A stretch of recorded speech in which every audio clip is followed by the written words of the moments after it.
work, as we call it, is so important in the Western Hemisphere that we take for granted in Nigeria. You hear of visa applications for truck drivers, visa waivers for people who can welders. I'm glad that I included it in this video so that you guys could see that I'm doing a lot of things. Okay, I'm multifaceted, I'm multi-talented.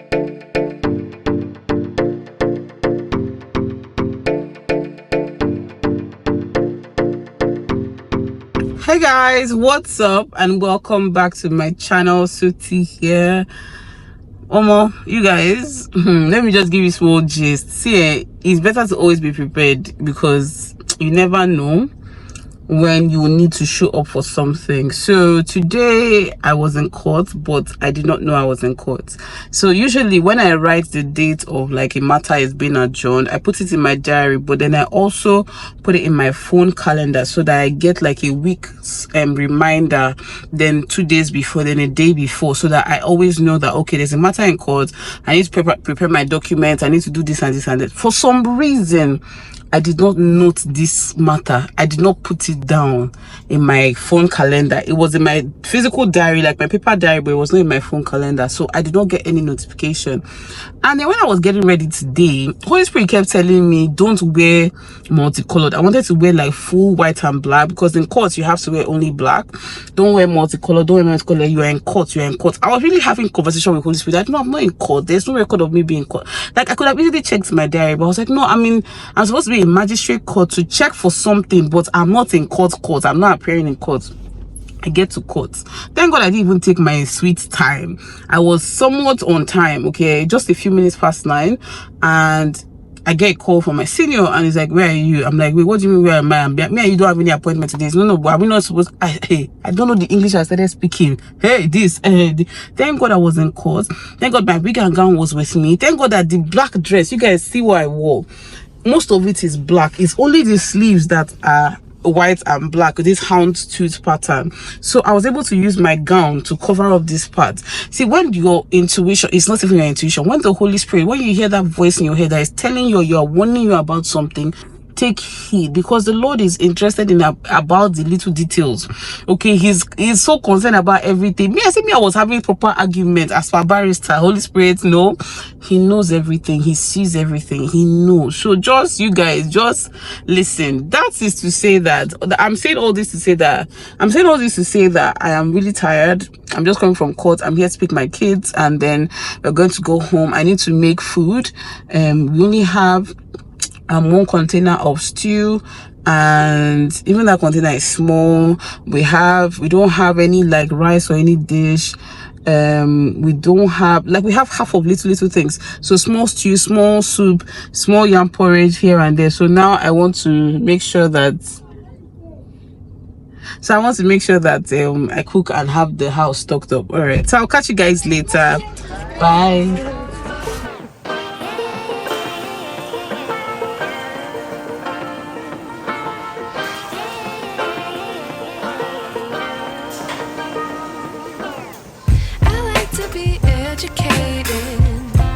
But I'm so frustrated. Hello to my loneliness. I guess that ignorance is bliss. Take me back to before I knew. Rewind, take it out of cue. Innocence can be a young man's game. Signed up for the hall of shame. I wish I knew how much I miss not knowing. Screw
I knew.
Our division must be skill-based, because the number of degrees that you have, if there's no skill attached to it, and then the economy which we live now, where you all know what 2024 was. So it's important that every Nigerian must have that skill. I'm particularly perturbed, where I see somebody studied solar energy in our universities here, and then even the solar panel, as a matter of fact, is not been able to, in 5 years, see a practical creation of a solar panel. Now, when it comes to Nigeria, currently we have the highest number of out-of-school children in the world. And the northern part of the country bears the burden, the greater burden of these out-of-school children. For many years, I've been saying, for out-of-school children, especially in the north, is insecurity waiting to happen in the future. There's a saying we all grew up with, an idle mind is the devil's workshop. When the mind, especially the mind of a child, which is very fertile, by the way, is not properly engaged, whatever is put there will germinate, it will bloom, it will thrive, it will grow, it will expand. And that's where we have found ourselves today in Nigeria. You see, when you meaningfully engage a child, now I'm going to talk about education in the broadest sense of the word, so I'm not restricting it to the conventional classroom learning. We'll get back to that. But when you meaningfully engage the mind of a child, you find out that as you're consistent in pushing that child, in giving the child the required education or skill, as the case may be, you are contributing positively to creating a future of an individual who will contribute positively to the society.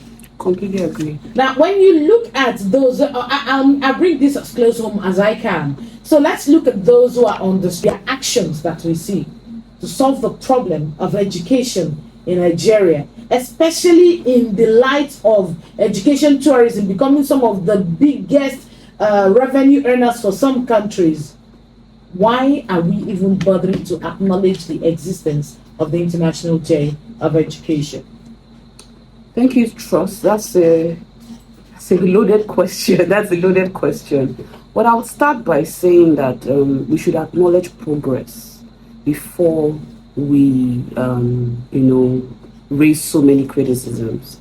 Before now, girls were not even allowed to go to school. Young girls were not even considered as worthy to be those to participate in formal or even informal education. You would send your boys to school, whatever that entailed, and then the girls were sent off to get married. That's all the concern of the parents and society was. Or you have seen organizations like FIDA, like the UN, like all these other non-governmental organizations pushing that even young girls deserve to have education. So I will give Nigeria a little clap, for that we have done something in that regard. You see more and more girls, young girls, and even boys now are, being educated in the at least primary and somewhat secondary level. So I'll give that a round of applause, at least to an extent.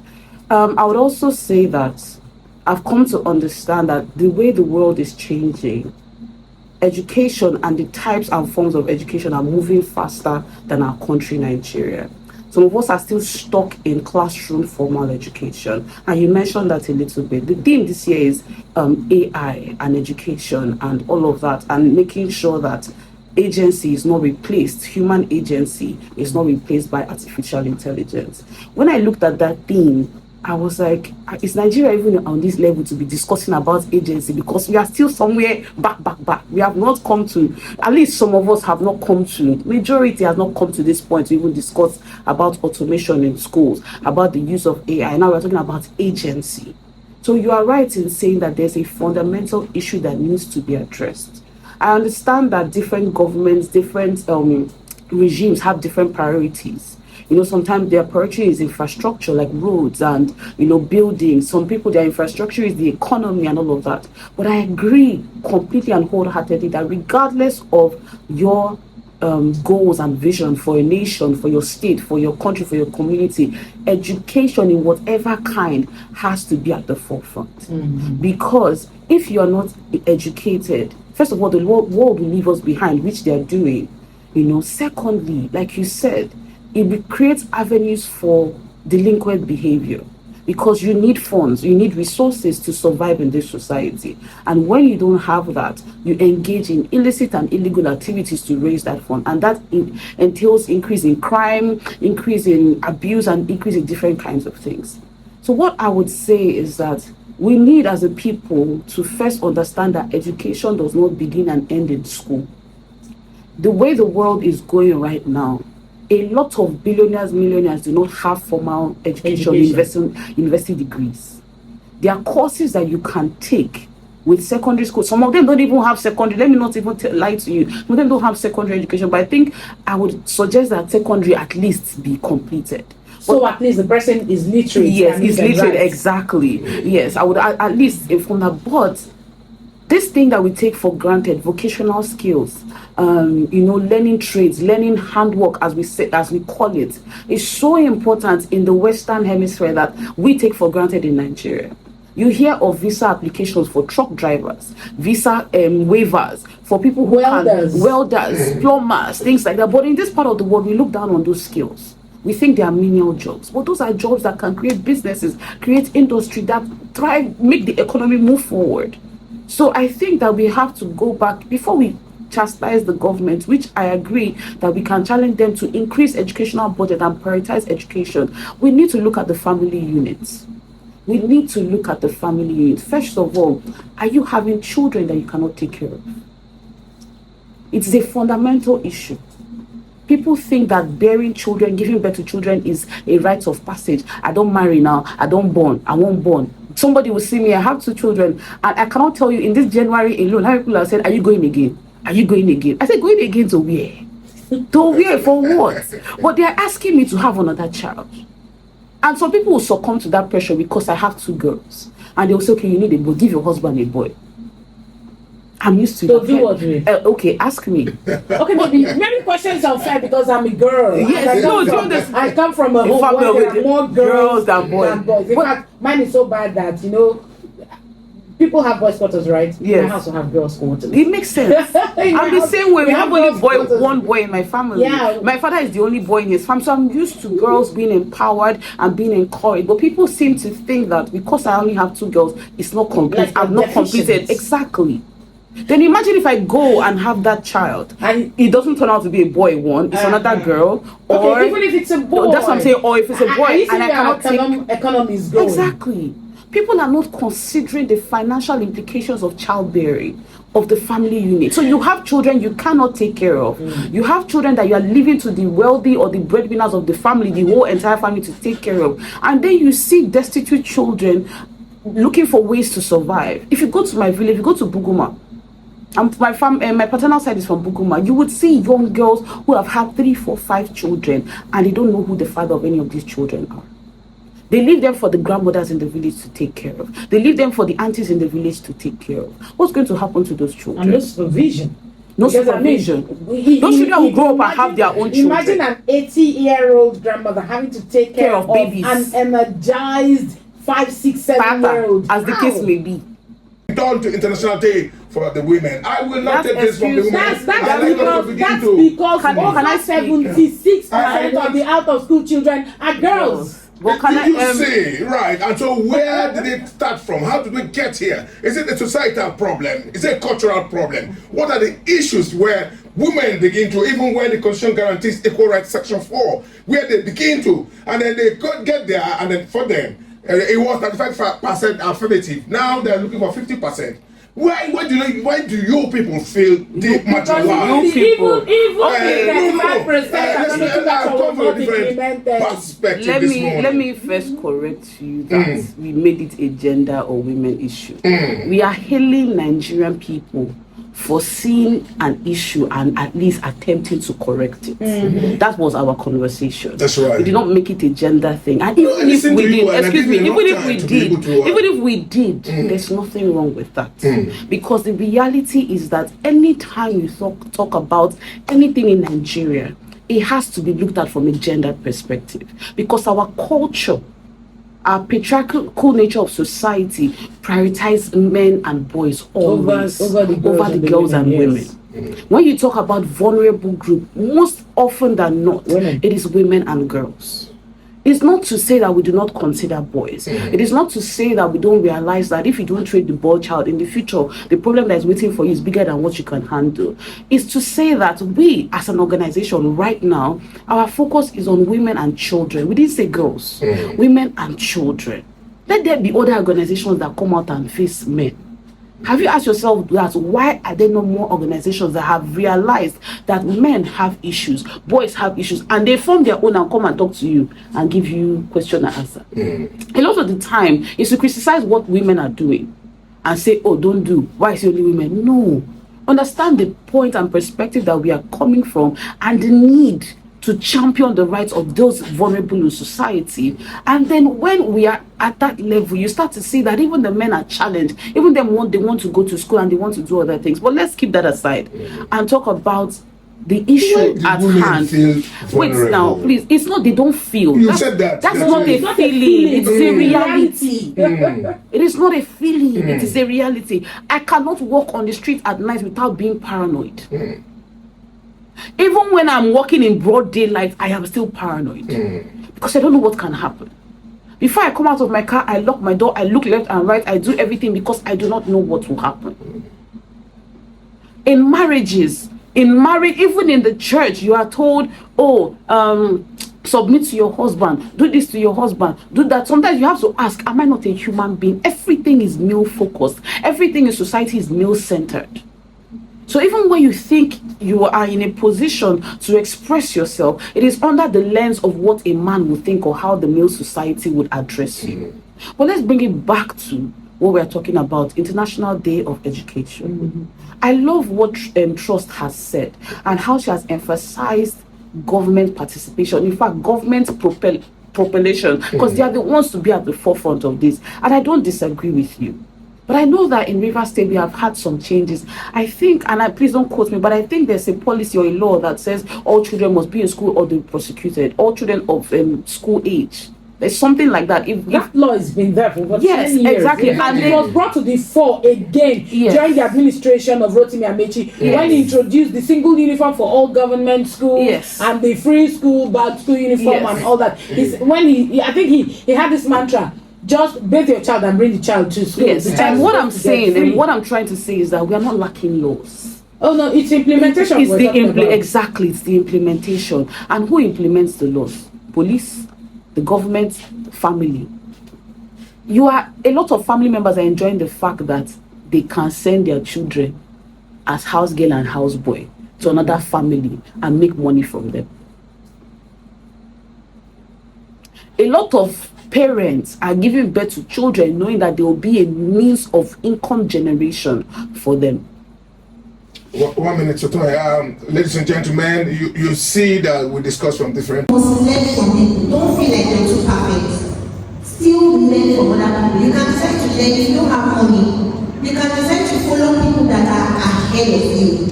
Learn from them. For people like me, sometimes I show my behind the scene and I know that people pick one or two things from what I put out there. So you can learn from people that are higher than you. Don't be afraid to ask questions. And Mama was saying that some people they will DM me. I'm very, very good at replying messages because I'm a very busy person. So don't feel that because you ask a particular person that you feel, some people just choose, this person, Madam Chico is my mentor. And I didn't even know that I'm mentoring somebody. Your mentor needs to be aware that this is my mentor. So they make time available for you, because for anybody to be a mentor, it means you're doing something good. And that person needs to be aware, to be able to help you to grow. Mentors, they are like mothers.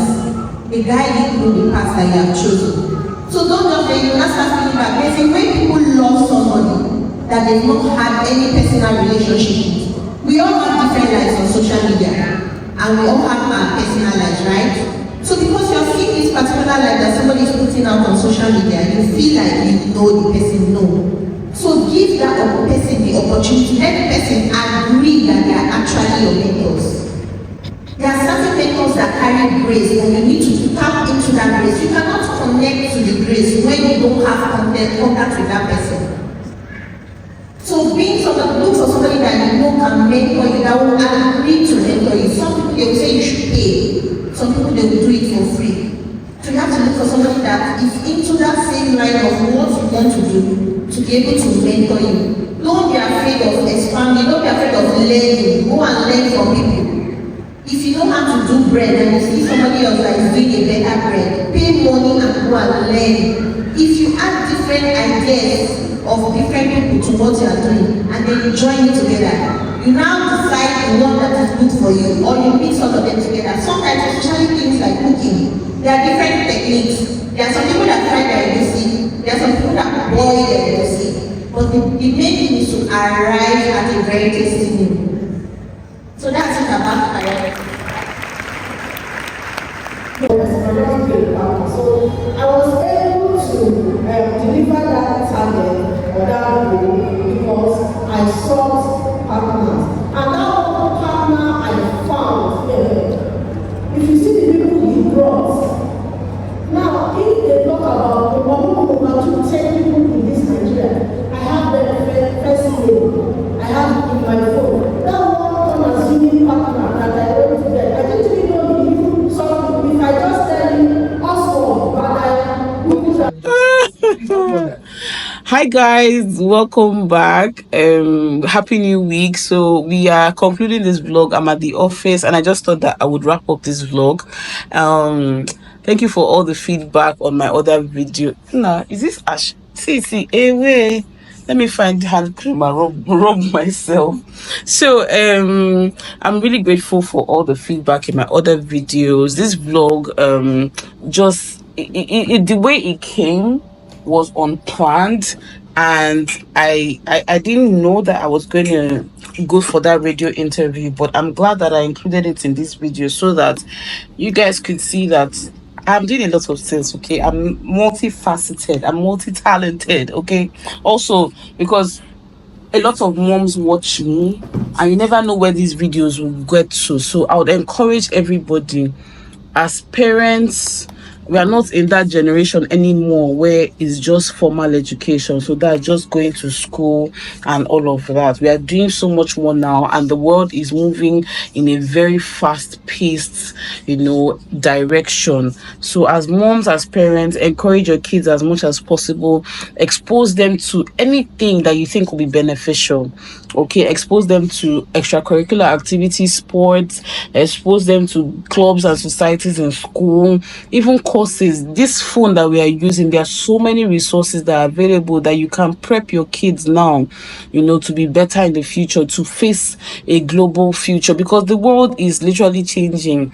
Yes, they are always good. There's always going to be need for lawyers and doctors and things like that, but we can create a space, where your kids will flourish without necessarily having to go through some things they're not interested in, if that makes any sense. That's the point I'm trying to make. Listen to your kids, understand your children, okay, understand their gifts. They will exhibit some behaviors and some character traits that will let you know that this person might thrive here. And as long as you have the resources, give them the opportunity to try. Okay, give them the opportunity to thrive. I have a daughter who is so interested in calculation, anything math, anything opening up things. She wants to know how to do it. She wants, in fact, my daughter Jasmine vlogs for me sometimes. Then my other daughter, that one no concern. It's not her business. It's not her business. She'll just give it the remote. Mommy, please put it for me. Meanwhile, my other daughter will figure out how to put it on, how to, like, if the battery is not working, if something is wrong, she'll go to the TV directly and press it, and she's only 5 years old. So that gives me an inclination that, okay, maybe STEM education, maybe that area might be something that she's interested in. This or that one, my second daughter, Lily Jane, is anything music, anything dance, anything. As I enter the car, the first thing she says, Mommy, please play music. So I know that, okay, maybe she's that way. Not that I would not encourage her to do math and other things, but I'm just observing their interests. And I've told you guys before that they go for music lessons. Even the other day, she said I should buy drums for her, that she's not interested in keyboards, she wants to play drums. So as much as it's within your power as a parent, please encourage every form of education, because you never know what skill will be the thing that will start to create generational wealth, make them financially stable at a young age, even give them scholarships to study abroad. We're not so focused on scholarship here in this part of the world. We're always thinking about educational scholarship only, but I know abroad people do scholarship for sports, for arts, for so many other things. So think about it. Anyway, thank you so much for watching. That jollof rice that I cooked, you guys, one of the best I've ever made. See, when you're making jollof rice, the secret, one of the biggest secrets, fry your base, fry it till it starts turning almost dark. 1, 2, use aluminum or stainless steel pot. Forget all this non-stick. Non-stick is when you're doing home cooked, but if you want that fire taste, firewood, you want that kind of jollof, that's what to go. Anyway, thank you so much for watching, and I'll see you later. Bye. Don't forget to thumbs up, like, subscribe, and share. Bye.